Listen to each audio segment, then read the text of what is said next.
지난 시간에 우린 요아스가 하나님의 은혜로 그 아달랴의 학살 가운데서 유일하게 살아남을 수 있도록 허락해 주셨고, 또한 하나님의 은혜로 말미암아 7살이 되어서 왕이 되었다는 이야기를 함께 나누었습니다.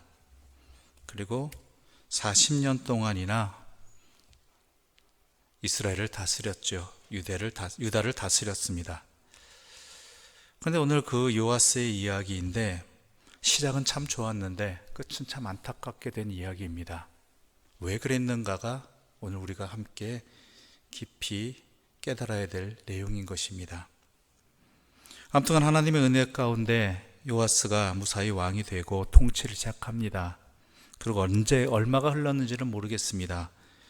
그런데 요아스는 그의 눈에 하나님께 감사함이 있었겠지만 또한 다가온 것이 뭐냐면 하나님의 성전이 오래되어서 낡고 허물어져 갔다는 것이지요. 또한 낡고 허물어져 간 것을 그동안 수리하지 못한 이유가 있겠죠. 왜냐하면 상황이 어렵기 때문입니다.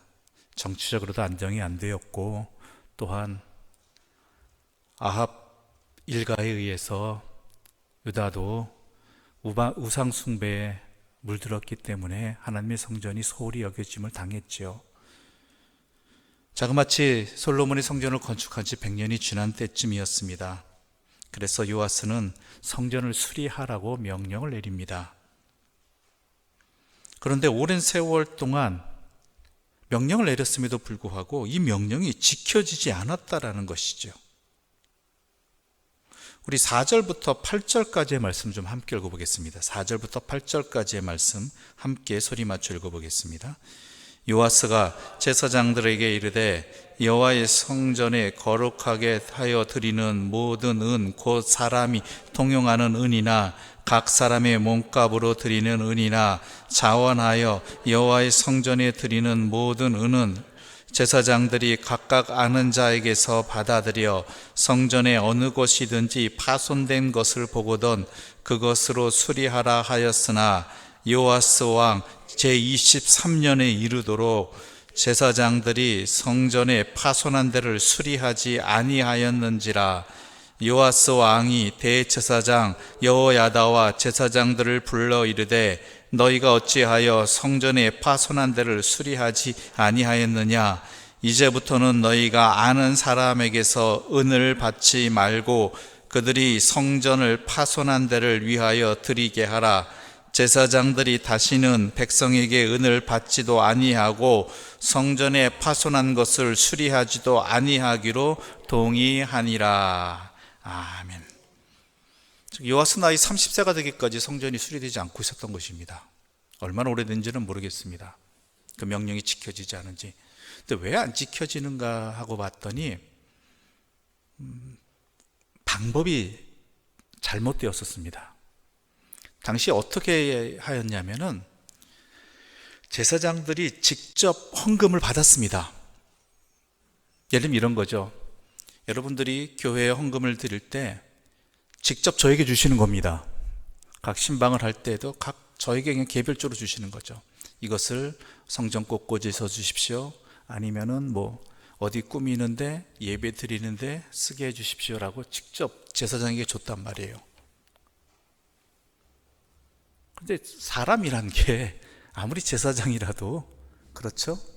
게다가 어떤 일을 하였는가? 그리고 그 제사장들이 각자 눈에 보이는 대로 성전 수리할 곳이 있으면 자기가 받은 돈 가지고 그것을 수리하도록 한 것이죠. 이러다 보니까 이게 잘 안 되는 거예요. 어떨 때는 수리할 몫이 많아서 지금 가지고 있는 것으로 힘들어서 조금 나중에 하자라고 모았다가 하자 하는데, 사람이 또한 일들을 해보시면 아시겠지만 나중에 쓰자고 모아둔 돈은요 이상하게 없어져요. 사라져버려요. 중간중간 이상한 데 다 빠져버리고 사용되어지고, 나쁜 의미는 아니에요. 좋은 의미로 하였는데 그게 잘 안 되더란 말이죠. 꼭 돈 쓸 일이 다른 데 생긴단 말이에요. 어떤 이러저러한 이유들로든. 그리고 또 좋지 않은 경우도 있죠. 제사장이 선한 제사장이 아닐 경우 또한 어쩔 수 없는 상황이 생길 경우 그 돈을 자기 마음대로 사용하는 그런 일들이 벌어지게 된다는 것이죠. 또 제사장들 마음대로 수리할 곳을 찾다 보니까 이게 통일성이 없다 보니까 여기 떼우고 저기 떼우고 하다 보면 어떻게 돼요? 이도 저도 아니게 되는 상황이 벌어지는 것이죠. 아무튼 이러저러한 이유들 때문에 성전의 수리가 오랫동안 진행되지 못했습니다. 안 했고요. 그래서 요아스 왕이 여호야다와 함께 다 모이게 해서 방법을 결정하죠. 직접 받지 마라. 헌금함을 만들어라. 즉 백성들이 직접 드리지는 않고 헌금함을 둬서 그 앞에 문지기들을 둡니다. 그 문 앞에 서 있는 제사장들을 통해서 그 헌금함에 넣게 한 것이죠.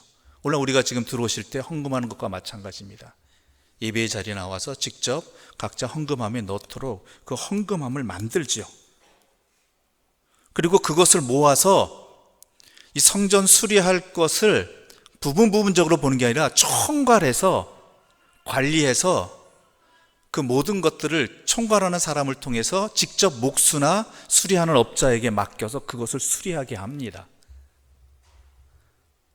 그러니까 방법을 바꾼 거죠. 그러니까 이제 일이 되는 거예요. 그제서야. 그러니까 일이 안 될 때에는 때로는 왜 그 일이 안 되었는가를 부분 살펴볼 필요도 있습니다. 적합한 방법을 찾아야 될 때도 있고요. 또한 합리적인 해결책을 제시할 때도 있어야 된다는 것이죠. 왜 안 되냐고 닥달할 것만이 아니라 이렇게 길을 찾아야 된다는 것이죠. 그럼에도 불구하고 또한 지켜줄 것들은 지켜졌습니다. 뭐냐면 이 16절의 말씀을 함께 읽어볼까요? 16절입니다. 함께 읽어보겠습니다. 함께 읽겠습니다. 속건제의 은과 속죄제의 은은 여호와의 성전에 드리지 아니하고 제사장에게 돌렸더라. 이게 무슨 소리냐면 제사장들은 또한 헌금을 들어온 것들에 대해서 자기의 생활비를 받잖아요. 생활비로 사용하잖아요. 그런 목들은 이미 정해진 것들은 따로 특별하게 구별하고 나머지 것들은 성전에 목적 헌금하는 것들 또한 분명히 쓰여져야 될 것들은 헌금함을 통해서 이 모든 것이 합산되어서 책임지는 사람들이 따로 있어서 모든 것들을 관리하게 했다라는 것이죠. 그래서 이제 성전 수리가 진행된 것입니다. 그런데 이 성전 수리를 하는 놀라운 일을 감당했음에도 불구하고 요아스의 말년은 그 열심이 있어서 하나님을 향한 열심이 있었음에도 불구하고 말년은 좋지 못했습니다. 역대하 24장의 내용을 정리해서 말씀드리자면요, 대제사장 여호야다, 즉 그를 지켜주고 어릴 때부터 보호해주면서 양육해온 여호야다가 죽자 요아스는 우상숭배의 길로 들어갑니다. 그래서 하나님께서 여호야다의 아들 스가랴를 통해서 하나님께 돌아오라고 선포하게 했는데 요아스는 스가랴를 성전 뜰 안에서 돌에 맞아 죽게 내버려 둡니다. 이 정도까지 되는 것이죠.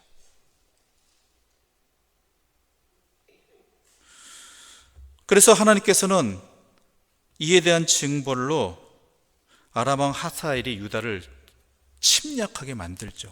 우리 17절과 18절의 말씀 함께 읽어볼까요?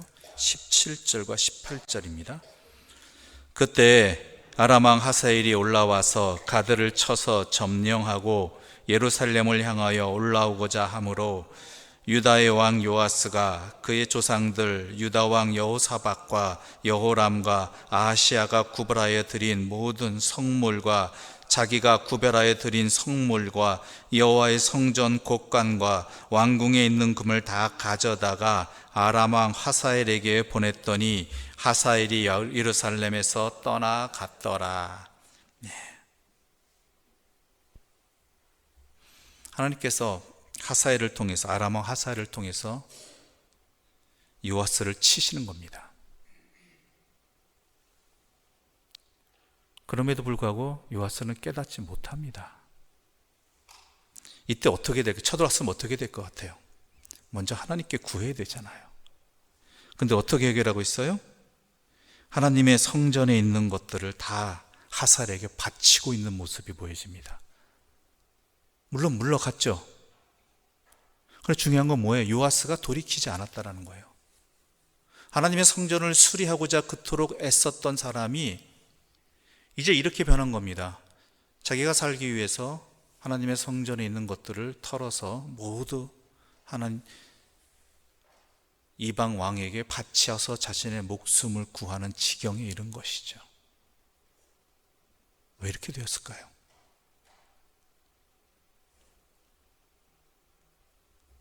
그뿐만이 아닙니다. 얼마 지나지 않아서 요아스 왕은 부하들에게 암살됩니다. 그래서 47세에 세상을 떠나게 되는 것이죠. 아무리 40년간 통치하면 뭐합니까? 결국 이토록 비참하게 부하의 손에 자신의 목숨을 잃어버려야 되는 그러한 최후를 맞이하게 되었다라는 것이죠. 그 이유가 어디에 있느냐라는 것이죠. 그 구절이 바로 2절의 말씀입니다. 2절의 말씀 함께 읽어보겠습니다.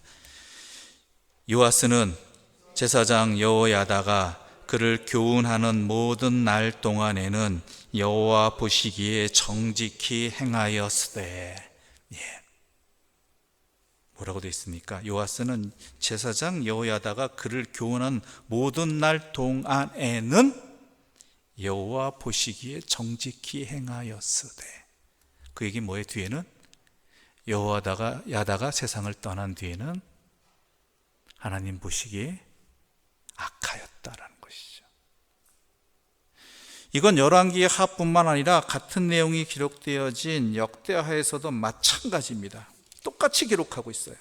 역대 24장에도 보면은 여호야다가 그와 함께하는 날 동안에는 여호와 보시기에 정직 선한 왕이었다. 바로 이 부분입니다. 여호야다가 살아있을 동안에는 그토록 하나님 앞에 충성된 여호와 보시기에 좋았던 선한 왕이었던 요아스가 여호야다가 세상을 떠나자 후에는 하나님 보시기에 악한 왕으로 돌아서게 된 이유, 어찌 보면 여호야다의 실수이기도 하죠. 그것은 무엇 때문이냐? 사람을 의지했기 때문입니다. 여호야다를 의지한 것입니다. 여호야다를 믿은 것입니다.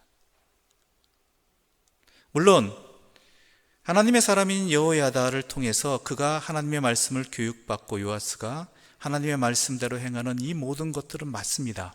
그대로 행해야 되죠. 그런데 여기에 머물러서는 안 된다라는 것이죠. 어디로 나가야 돼요? 하나님께로 나가야죠. 하나님으로 연결되어야 되죠.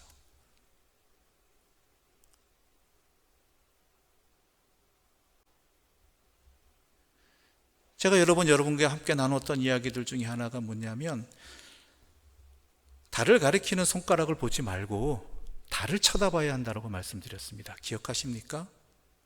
근데 인간이 쉽게 빠지는 게 뭐냐면 인간에게 의지한다라는 것이죠. 인간을 쳐다본다라는 것이죠.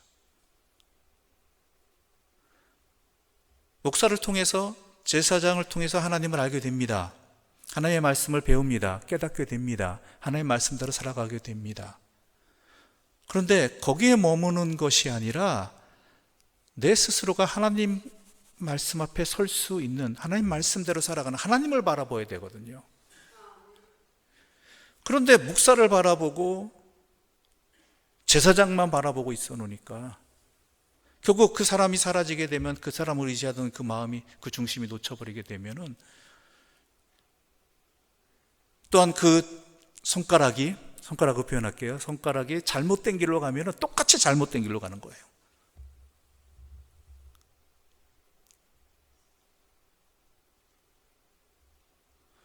오늘날 한국교회 여러 가지 안타까운 모습 중에 하나가 바로 이것입니다. 교회 다녀요. 근데 예수님 믿는 게 아니라 그 교회 목사님을 믿어요. 목사님이 하시는 말씀이라면 좋은 의미죠. 그 충성심, 그 믿음. 근데 거기에 멈춰버린다는 게 참 문제예요.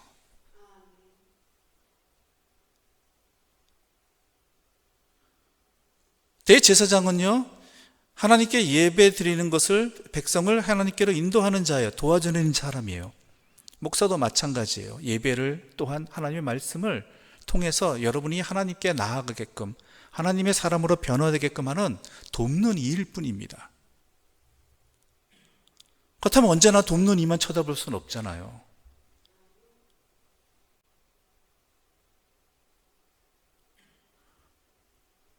목사들도 잘못한 게 바로 이겁니다. 자기 사람 만들기예요. 어떻게 하면 내 사람을 만들까? 아닙니다. 하나님의 사람 만들기입니다. 하나님 믿는 것입니다, 교회는. 그러니까 엉뚱한 소리들 나오고, 또 성도들도 엉뚱한 자리로 결론이 맺어지는 거죠. 요아스와 같이. 안 그런 것 같은데 의외로 우리 솔직해지자고요. 우리 연약합니다.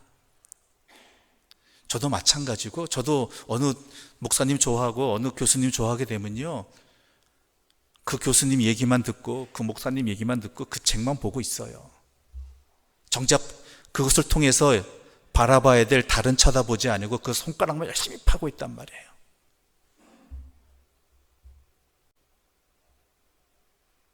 그러다 요아스 꼴 나는 겁니다.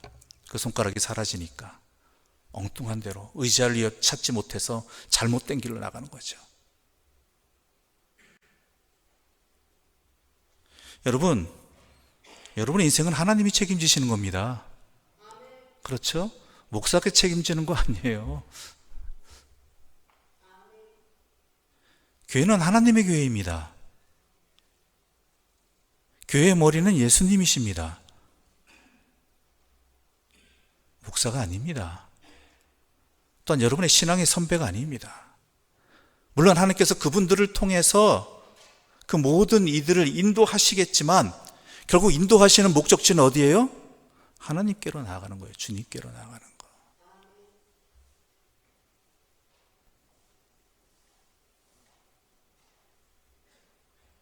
그렇지 않으면 이와 같이 시험에 들게 되고 잘못된 길로 나가게 되고 엉뚱한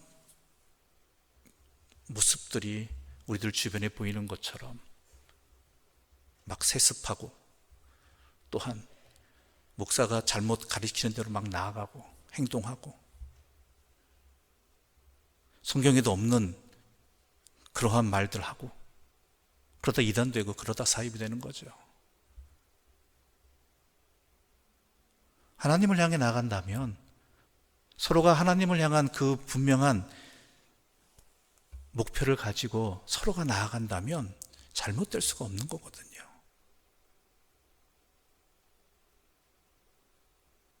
이건 깨어 있어야 됩니다. 항상 기도해야 되는 것이고요. 서로가 살피고 서로가 조심해야 되는 부분입니다. 우리 주님께서 말씀하셨잖아요. 작은 소자 하나 실족하게 하느니 차라리 연자맷돌 목에 메고 물에 빠져 죽어라.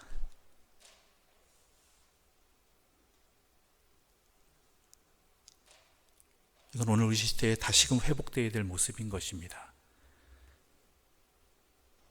그렇지 않으면 여호야다가 살아있을 동안에는 하나님 보시기에 선한 왕이었던 요아스가 그 뒷모습이 확 바뀌어버린 것처럼 그렇게 되기 쉬운 게 교회이고 또한 사람입니다. 왜요? 세상의 사람이고 세상의 교회이기 때문입니다. 그것을 온전히 회복하시길 바랍니다. 제가 농담 아닙니다. 목사 믿지 마시고 저도 믿지 마세요. 저도 어떻게 언제 어떻게 변할지 모르는 사람이고 어떻게 될지 모르는 사람입니다. 그러나 여러분과 항상 함께 하시고 여러분을 가장 사랑하시고 여러분을 가장 잘 아시는 분은 누구세요? 하나님이십니다. 영원히 여러분과 함께 하시는 분입니다. 여러분이 태어나기 전부터 아시는 분이고요. 여러분의 지금까지 살아온 것과 앞으로 살아갈 것도 다 아시는 분도 우리 하나님이시고 가장 선한 길로 인도하시고자 하시는 분도 하나님이십니다. 하나님을 믿으십시오. 하나님께 예배드리시고 하나님의 일을 행하십시오. 그러기 위해서 여러분이 하나님의 사람이 되십시오. 그것이 바로 오늘 본문을 통해서 우리가 분명히 알아야 될 내용이고, 또한 혹시나 이렇게 되지 않을 수 있도록 항상 깨어서 살피고 조심해야 될 부분입니다. 기도드리겠습니다. 하나님 아버지, 감사합니다. 우리는 연약합니다. 그래서 무언가 의지할 것을 찾고 붙들 것을 구합니다. 그러다 보니 눈에 보이고 내가 쉽게 다가서기 쉬운 그러한 것들을 의지하고 붙듭니다. 그러다 보니 하나님을 바라보는 것이 아니라 사람을 바라보고, 하나님을 의지하는 것이 아니라 사람을 의지하는 모습이 우리 가운데 있습니다. 주여, 연약한 우리들을 불쌍히 여기셔서 혹여나 지금까지 그러했다라면 용서하여 주시고, 주의 성령의 은혜를 우리에게 허락하여 주시어서 주님 바라보고 주님 향해 나아가고 주님의 사람으로 우리의 믿음이, 우리의 삶이 성장하게 하여 주시옵소서. 예수님의 이름으로 기도드립니다. 아멘.